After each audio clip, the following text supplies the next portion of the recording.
La relación de personajes de la 4T con el crimen organizado ha sido expuesta por los mismos personajes claves que fueron parte de ese movimiento, como en su momento lo hizo Porfirio Muñoz Ledo. Hoy se cumplen precisamente 3 años del fallecimiento de Porfirio Muñoz Ledo, pero uno de sus últimos testimonios fue precisamente de que la relación del poder con el crimen organizado no se podía heredar, no se debía heredar. Tuvo palabras de profeta y esto fue escenificado, se escenifica cotidianamente ahora con el tema de Rocha Moya, también con el de la extracción del Mayo Zambada de México y todas estas historias que estamos viviendo en estos días. Pero eso lo profetizó Porfirio Muñoz Ledo hace exactamente 3 años, Viviana. Temas en los que el gobierno federal y la Fiscalía General de la República siguen sin darnos respuesta y cuando lo intentan se enredan mucho más aún. Por lo pronto, hoy reapareció en redes sociales Rubén Rocha Moya, dice que está en su casa sin protección alguna. Presenté ante el Congreso del Estado la solicitud de licencia temporal al cargo de gobernador, mientras dure el proceso de investigación. Se cumplen 69 días desde que el gobernador de Sinaloa, Rubén Rocha Moya, pidiera licencia al cargo, luego de que Estados Unidos lo acusara de tener nexos con el narcotráfico. 69 días sin tener alguna aparición pública. Hoy, sin embargo, apareció virtualmente para victimizarse. En su cuenta de X, dijo que pidió licencia para que se le investigue con toda amplitud y que ya compareció ante la Fiscalía General de la República. Pero nadie lo vio. El 26 de mayo llegó a las instalaciones de la Fiscalía en medio de un operativo de seguridad compuesto por varios vehículos, entre ellos una camioneta de la Policía Federal Ministerial. Entró por una puerta especial, sin registrarse, sin gafete, sin entregar credencial, sin pasar por el arco detector de metales. Ayer, a 44 días de esa supuesta comparecencia, la Fiscalía General de la República dijo no tener pruebas en contra de Rocha Moya. Y no ha habido pruebas concretamente para responder en el sentido de del parámetro probatorio mínimo que requiere el derecho mexicano, como se ha explicado ya en su momento. En su mensaje de X, Rocha Moya dijo que ha permanecido sin moverse, supuestamente en su domicilio en Culiacán. Sin embargo, una fuente de inteligencia de alto nivel, citada por Proceso, aseguró que Rocha Moya habría salido del Palacio de Gobierno en un helicóptero militar junto con 2 de sus hijos el 13 de mayo. No me protegen ni resguardan elementos de corporación federal alguna, aseguró. Aunque el 4 de mayo el gobierno federal dijo que se recomendó que tuviera seguridad estatal. Rocha dijo ser objeto de una atroz embestida mediática de calumnias y de imputaciones sin sustento fáctico ni legal alguno. Las acusaciones que se me formulan por una oficina de gobierno de los Estados Unidos son falsas. Mentira y error. Las acusaciones son de un gran jurado compuesto por ciudadanos que valoraron las pruebas de la investigación en su contra. La orden de arresto es de una jueza federal y la investigación la hizo el equipo de fiscales del Distrito Sur de Nueva York, que lleva casos muy importantes en Estados Unidos. Y remató con el discurso típico de Morena. Hoy queda claro que se trata de un ataque promovido desde la ultraderecha, con la pretensión de menoscabar la soberanía nacional y estigmatizar al movimiento de transformación a favor de los pobres más importante del continente. No es un tema de categorías políticas, es una de las acusaciones más serias que se ha hecho contra un funcionario mexicano. Fue señalado de colaborar durante años con la facción de los Chapitos del Cártel de Sinaloa, facilitando el tráfico de drogas hacia Estados Unidos a cambio de presuntos sobornos, apoyo político y protección institucional. El 28 de abril, Estados Unidos formalizó su petición de detención con fines de extradición contra Rocha Moya y sus cómplices. Así lo revela un documento oficial entre la Dirección General de Asuntos Jurídicos de la Cancillería y la Embajada de Estados Unidos. El 29 de abril, Estados Unidos hizo público que tenía evidencias del narcogobierno de Sinaloa. La respuesta del gobierno de México fue exigir pruebas concretas y que la Fiscalía General de la República inició su propia investigación, ya que no permitiría violaciones a la soberanía nacional, así que decidió no proceder en su contra. Lo cierto es que el manto de protección sobre él y sus secuaces no deja de extenderse. Apenas esta semana, la Secretaría de Relaciones Exteriores reservó por 5 años la información relacionada con las comunicaciones entre México y Estados Unidos sobre la investigación de Rocha y el senador morenista Enrique Insunza. Absolutamente nada, nada de qué temer. El que nada teme, la pasa bien. Azteca Noticias.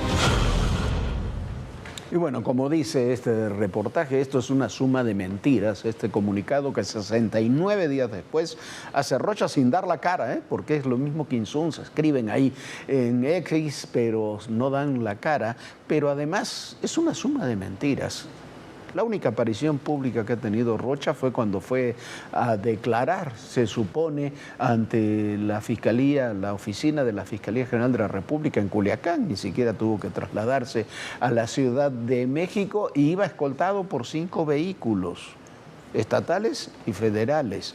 Dice que está en su casa de Culiacán, pues en la casa donde vivía en Culiacán nadie lo ha visto. La casa anterior que vivía antes de estar en el Palacio de Gobierno fue tiroteada. No creemos que siga viviendo en el Palacio de Gobierno, pero nadie gobierna ahí porque la propia gobernadora el otro día encabezó una reunión desde su cama de hospital porque acababa de parir, acababa de tener un niño. Entonces, ahí quién sabe quién está gobernando actualmente en Sinaloa.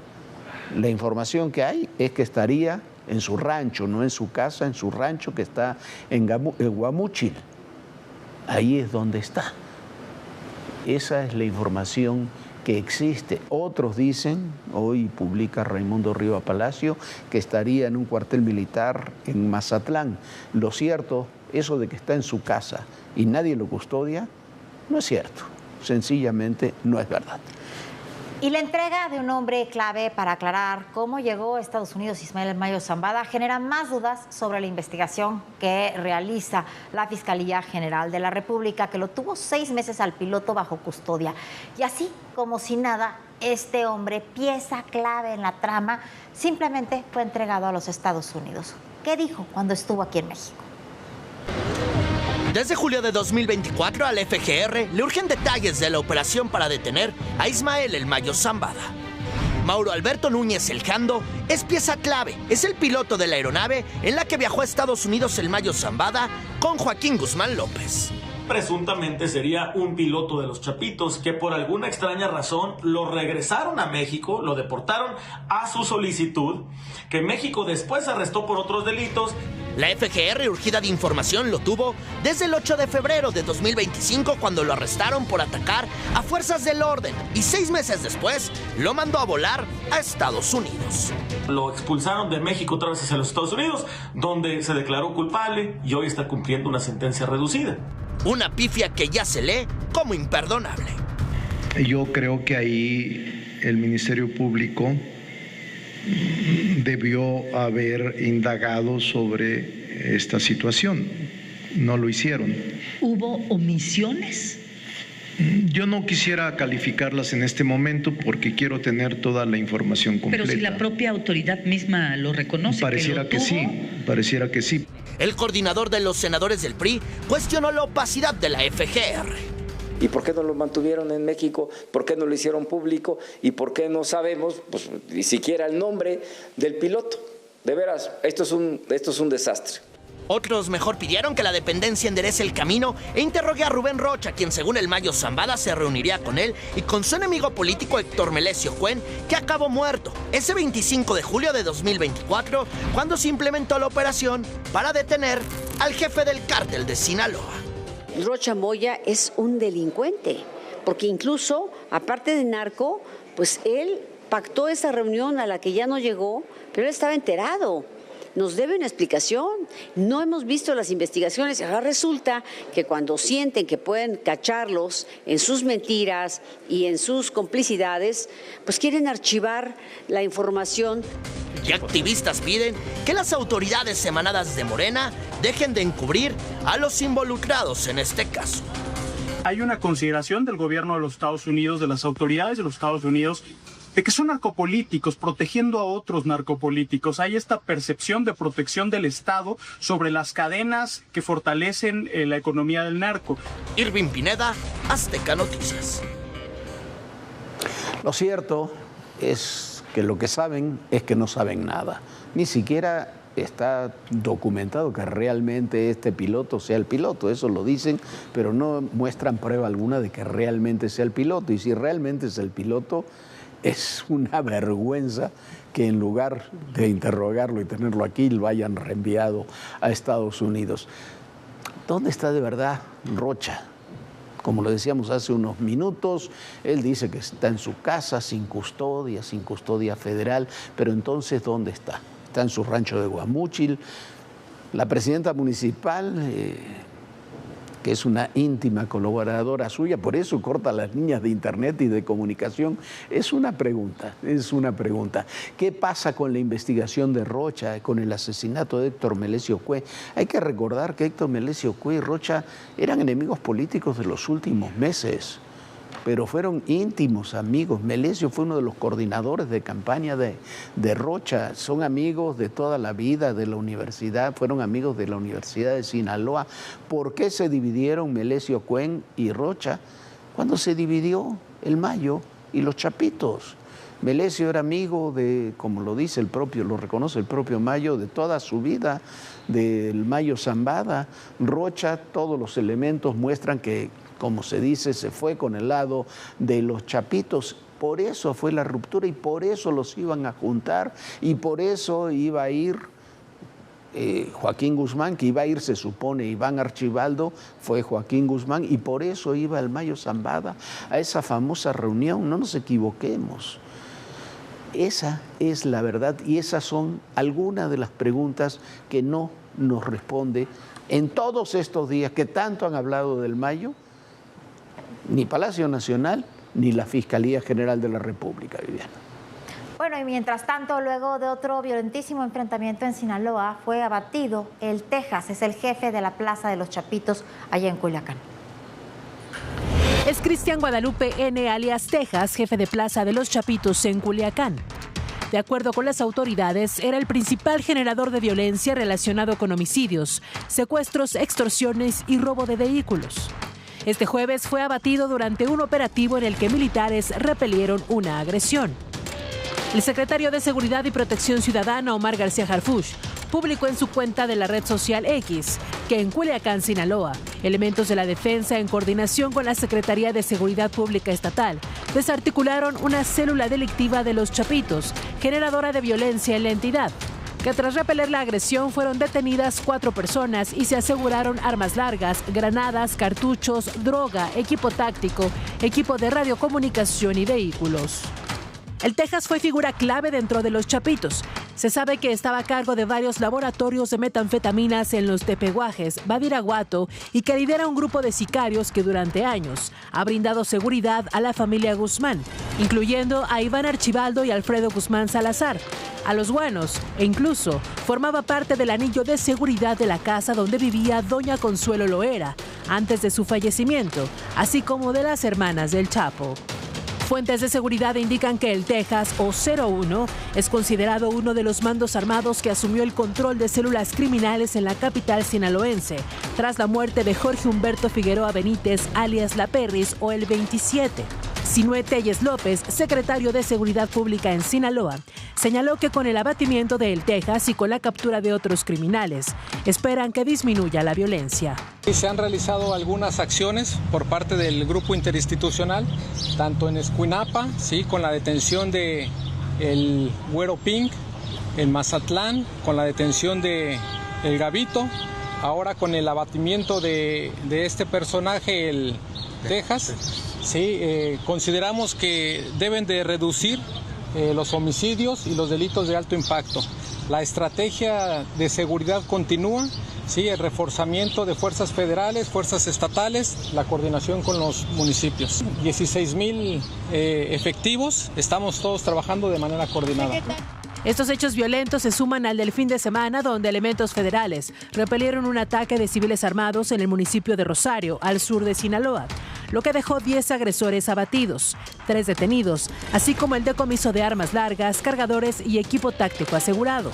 Medios locales indican que el operativo fue para localizar a Óscar Luciano, alias el Casco 81, considerado como el jefe de una célula ligada al cártel de Sinaloa.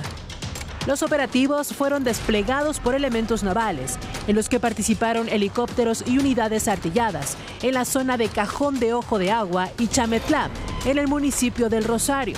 Entre los 3 hombres detenidos hay uno originario de Colombia.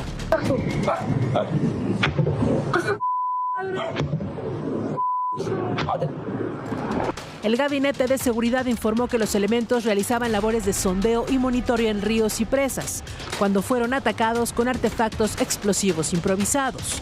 Como resultado de esta agresión, en las inmediaciones de la presa Picachos, un elemento falleció y 3 más resultaron lesionados, uno de ellos de gravedad.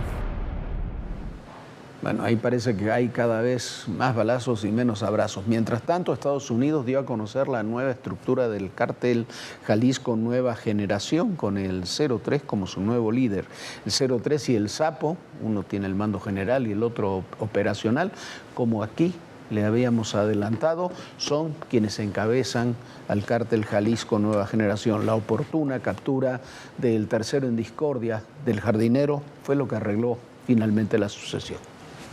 Bueno, y siguiendo con la relación con Estados Unidos, la Cancillería sí hizo lo que tendría que hacer en lugar de preocuparse por Ken Salazar y por el Mayo Zambada, pedir al gobierno de Estados Unidos explicaciones, iniciar proceso en Estados Unidos por el asesinato a manos del ICE del paisano Lorenzo Salgado. Agentes del Servicio de Control de Inmigración y Aduanas, ICE, asesinaron a un migrante mexicano en Houston, Texas. Lorenzo Salgado Araujo circulaba con 3 hombres a bordo de un vehículo, entre ellos un familiar, por el barrio de Magnolia Park, cuando fue interceptado por los oficiales. Lorenzo se negó a bajar y le dispararon. Todos los acompañantes fueron detenidos. What happened though, my father was being followed by 2 unmarked cars. Had my father seen an emblem of ICE or an emblem that says anything about law enforcement agency, my father would have complied, he would have stopped, he would have not ran away because he feared for his life. He drove fast because he feared that someone would take his tools. El Departamento de Seguridad de Estados Unidos sostiene que Lorenzo no acató la orden de detenerse e intentó atropellar a un agente, quien accionó su arma en defensa propia. Lorenzo Salgado tenía 35 años viviendo en Estados Unidos. Además, no tenía antecedentes penales. La familia reveló que estaba a punto de obtener un permiso de trabajo legal. This is a family tragedy. This is something that we need to always remember, that this is about a Houston family led by a father who's been here for 35 years with absolutely no criminal history. No criminal history. La familia exige una investigación independiente que haga justicia a la muerte de Lorenzo. Hoy el periódico The New York Times reveló que él no era el objetivo de la persecución. Los agentes creyeron que un pasajero que iba a bordo del vehículo se parecía a un sospechoso que estaban buscando, pero el encuentro rápidamente derivó en un tiroteo que terminó con la vida de Lorenzo Salgado. Hasta el momento, 17 mexicanos han fallecido en distintas acciones del Servicio de Inmigración y Control de Aduanas de Estados Unidos, el ICE. El secretario de Relaciones Exteriores, Roberto Velasco, detalló que 14 murieron bajo custodia en los centros de detención y 3 durante operativos, incluyendo a Salgado Araujo, por quien emprenderán acciones penales. Primero, las SRE va a solicitar apoyo a la FGR para presentar de manera formal denuncias contra quien resulte responsable ante las fiscalías estatales y ante el Departamento de Justicia de los Estados Unidos por las muertes de mexicanos bajo custodia y en operativos de ICE. Es decir, pues vamos a pasar del ámbito diplomático para acudir directamente ante las fiscalías de Estados Unidos para presentar denuncias sobre estos hechos, solicitando que se investigue en el ámbito penal. En Texas se realizó un memorial en honor a Lorenzo Salgado. Las imágenes muestran a su hijo encendiendo una vela junto a varios asistentes que acudieron al lugar para honrar su memoria y exigir justicia. Azteca Noticias. Lo de Lorenzo Salgado es lisa y llanamente un asesinato. Y así se debe actuar, se debe ir ante la justicia. Vamos a otro tema. Se supone que la Secretaría de Salud debe diseñar campañas de comunicación para informar, prevenir, proteger la salud de los mexicanos, no para generar confusión. Su nueva campaña para promover la partería, o sea, la utilización de parteras para los partos, que invita a regresar a los orígenes y presenta el parto en casa como una experiencia ideal, es una irresponsabilidad, así como está planteada. Lo preocupante es que las imágenes muestran un nacimiento sin equipo médico indispensable para atender una emergencia y sin cumplir siquiera las condiciones básicas de higiene. Incluso la partera aparece usando un chal durante la atención del parto. Un regreso, Viviana, al siglo XIX. Porque además de todo, imagínense, no tiene nada de malo usar un chal, pero dentro de un lugar que debería ser completamente limpio para que no haya ninguna transmisión de ninguna especie, porque está un recién nacido, puede ser muy complicado y puede, bueno, sin lugar a dudas, hace que no sea un lugar con asepsia. Además, quieren hacer creer a la gente que tener un bebé en casa es un privilegio, dice el anuncio textual. ¿Sabías que antes el parto natural era lo más normal del mundo? Luego, ¿qué cosas? Se volvió un lujo carísimo que solo pocas personas pueden pagar. ¿Pueden creer eso? Sabrán en la Secretaría de Salud que durante buena parte del siglo pasado, cuando la mayoría de los partos ocurrían en los hogares y no existían los recursos de la obstetricia moderna, dar a luz era una de las principales causas de muerte entre las mujeres. Promover el trabajo de parto natural es correcto bajo supervisión médica en un hospital, pero romantizar el parto en casa y sugerir que ofrecer y estos partos en casa ofrecen la misma seguridad que en un hospital es simplemente una negligencia. Promover el parto natural es una cosa. Promover la idea de que dar a luz en casa es igual de seguro que hacerlo en un hospital es otra muy distinta y puede convertirse en una enorme irresponsabilidad y terminar en tragedia. Hace unos días, la Secretaría de Salud del Gobierno Federal difundió en su cuenta oficial de X un anuncio para promover la partería. Cuando lo vi, pensé que era falso. Revisé 2 veces porque me parecía imposible que un mensaje así proviniera de la institución encargada de proteger la salud de los mexicanos. Pero sí era oficial. El video muestra a una mujer dando a luz en una casa acompañada por otras mujeres, sin un campo estéril para poder recibir un recién nacido, sin monitor fetal, sin equipo médico, sin quirófano, sin banco de sangre y sin las condiciones mínimas para enfrentar una emergencia. El mensaje dice: si tú y tu bebé están sanos, el cuerpo sabe el camino, nacer es un milagro, no una enfermedad. Nadie discute que el nacimiento sea un milagro, tampoco que el parto natural, cuando es posible, sea la mejor opción. Lo que es preocupante es el mensaje implícito que un parto fuera del hospital puede ser igual de seguro. La historia demuestra exactamente lo contrario. Durante siglos, antes de que existieran hospitales, antibióticos, transfusiones cesáreas seguras y monitoreo fetal, dar a luz era de las principales causas de muerte entre las mujeres. Si aparecía una hemorragia, una infección, un parto obstruido o una preeclampsia, prácticamente no había manera de salvar a la madre, tampoco al bebé. Miles de recién nacidos morían por falta de oxígeno, infecciones o complicaciones que hoy pueden resolverse en cuestión de minutos. Un bebé a quien le faltan segundos de oxígeno al nacer puede tener lesiones como parálisis cerebral de por vida. Fue precisamente la medicina moderna la que cambió esa realidad. Hoy un monitor fetal puede detectar si un bebé está sufriendo antes de que sea demasiado tarde. Una cesárea de emergencia puede salvar 2 vidas. Un banco de sangre, un anestesiólogo y un equipo de reanimación neonatal pueden marcar la diferencia entre la vida y la muerte. Y hay algo que ningún médico puede garantizar: que un embarazo normal terminará en un parto sin complicaciones. Una mujer puede llegar sana al trabajo de parto y en cuestión de minutos presentar una hemorragia masiva, un desprendimiento de placenta, una elevación súbita de presión arterial o un sufrimiento fetal que obligue a practicar una cesárea inmediata. En esos momentos, cada segundo cuenta. Por eso el concepto del parto respetado no significa renunciar a la medicina, significa evitar intervenciones innecesarias, respetar las decisiones de la mujer y ofrecer un trato digno, pero siempre con acceso inmediato a todos los recursos médicos por si algo sale mal.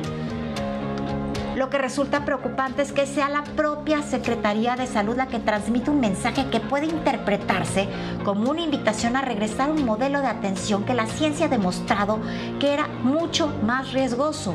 Si realmente queremos proteger a las mujeres, la prioridad debe ser fortalecer los hospitales públicos, garantizar atención prenatal de calidad, contar con personal suficiente, medicamentos, quirófanos funcionando y sobre todo campañas para prevenir el embarazo adolescente y dejar de romantizar el pasado en el que miles de mujeres y recién nacidos perdían la vida por falta de atención médica.